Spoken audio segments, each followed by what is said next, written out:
Assalamualaikum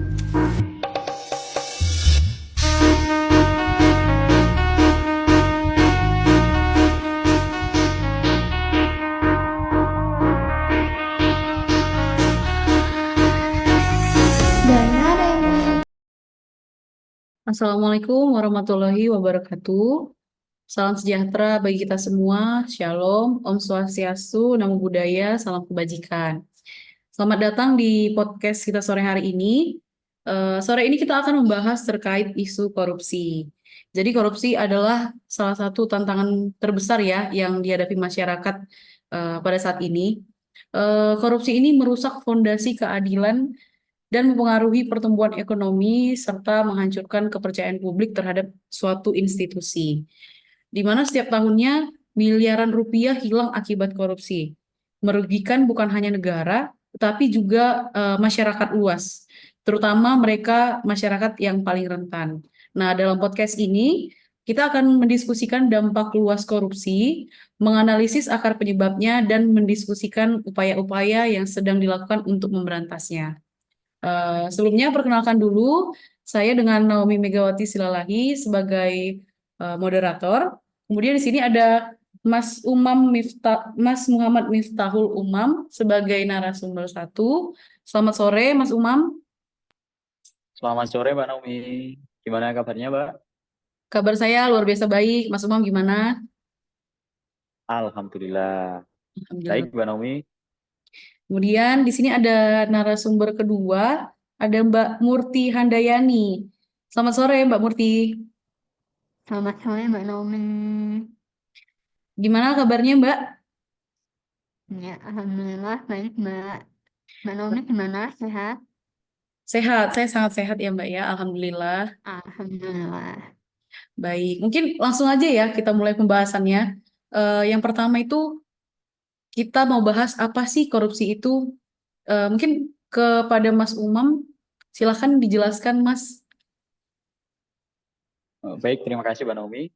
Jadi korupsi dalam sejarah dunia sebagaimana yang dikemukakan oleh Hans G. Katterbuch, Babilonia and Assyria dalam Ensiklopedia Britannica, bahwa dalam catatan kuno telah diketemukan gambaran fenomena penyuapan para hakim dan juga perilaku korup lainnya dari pejabat pemerintah. Kemudian di Mesir juga, kemudian di Babilonia, di Ibrani, India, Yunani, dan juga Romawi kuno, korupsi termasuk salah satu persoalan yang serius.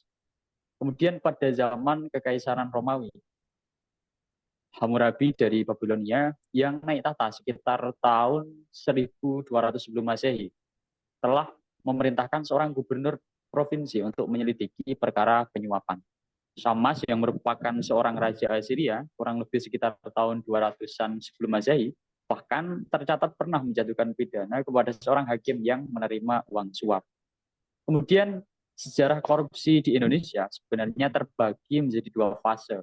Fase pertama yaitu fase prakemerdekaan yang meliputi zaman kerajaan dan juga zaman penjajahan, dan juga yang kedua adalah fase kemerdekaan, yaitu meliputi zaman mulai dari zaman Orde Lama, kemudian Orde Baru, dan juga Orde Reformasi hingga kemudian saat ini.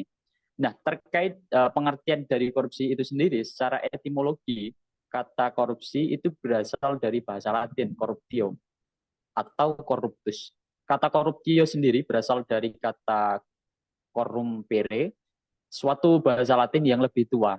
Dari bahasa Latin tersebut kemudian dikenal istilah corruption atau korup yang merupakan bahasa Inggris, kemudian corruption bahasa Prancis, dan juga corruptie bahasa Belanda. Secara harfiah, korupsi mengandung arti kebusukan, keburukan, ketidakjujuran, atau juga dapat disuap. Dan juga secara konkret, korupsi adalah suatu penyelewengan atau penyalahgunaan uang negara atau uang perusahaan untuk keuntungan pribadi atau orang lain. Sebagai contoh misalnya penggelapan dana bantuan rakyat. Kurang lebih begitu Mbak Naomi terkait dengan pengertian korupsi. Baik, terima kasih Mas Umam. Tadi penjelasannya terkait apa sih korupsi itu. Ternyata kalau secara harafiah sangat singkat ya eh, ininya, artinya terkait kebusukan, keburukan, ketidakjujuran gitu. Tapi kalau bisa kita lihat ternyata sejarah korupsinya sendiri itu sudah panjang dari masa Romawi, ada juga tadi eh, masa kerajaan sampai penjajahan dan sampai sekarang ini pun korupsi masih terus berlanjut.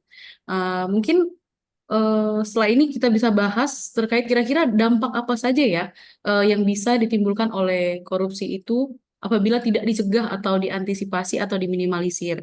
Mungkin Mbak Murti bisa dijelaskan. Monggo Mbak Murti.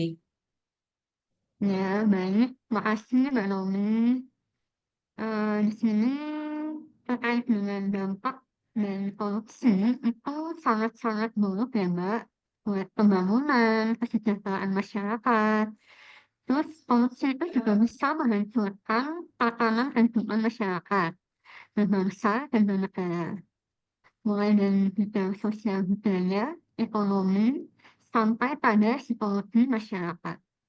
Nah, sebagai contohnya, itu ada penyelewengan bantuan yang dilakukan oleh oknum pemerintah itu bisa mengakibatkan bantuan tidak tepat sasaran, yang mana hal ini sangat memprihatinkan karena bisa mengakibatkan rasa ketidakpercayaan masyarakat kepada pemerintah itu semakin berkurang. Kira-kira seperti itu Mbak Naomi, dampak dari korupsi seperti itu. Baik, terima kasih Mbak Murti penjelasannya. Ternyata dampaknya bisa sampai kepada ketidakpercayaan rakyat kepada pemerintah. Menurut saya ini suatu hal yang sangat luar biasa menjadi sorotan ya. Kalau begitu, kira-kira faktor apa aja yang bisa menyebabkan perilaku korupsi ini?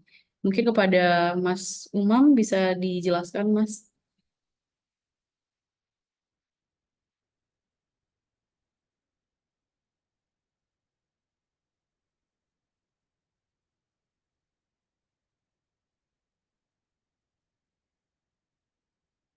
Halo, Mas Umam, masih bergabung dengan kami?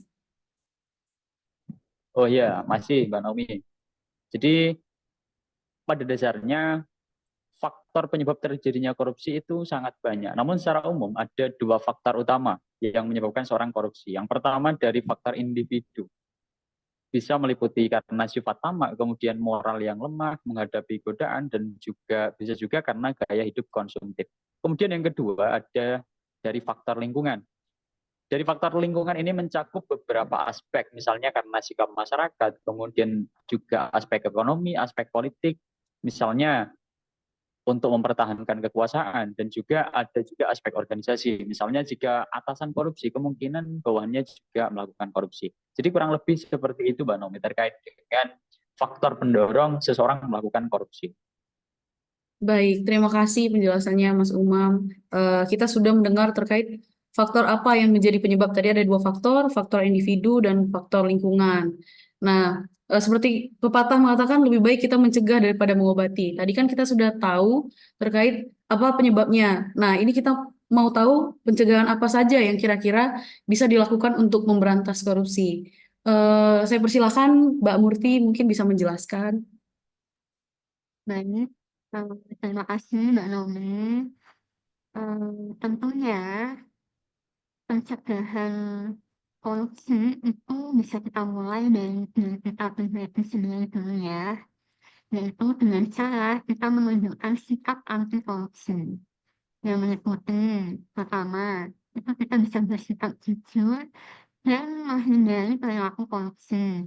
Misalnya, dengan kita tidak memberikan uang pada saat kita melakukan pengurusan SIM atau KTP.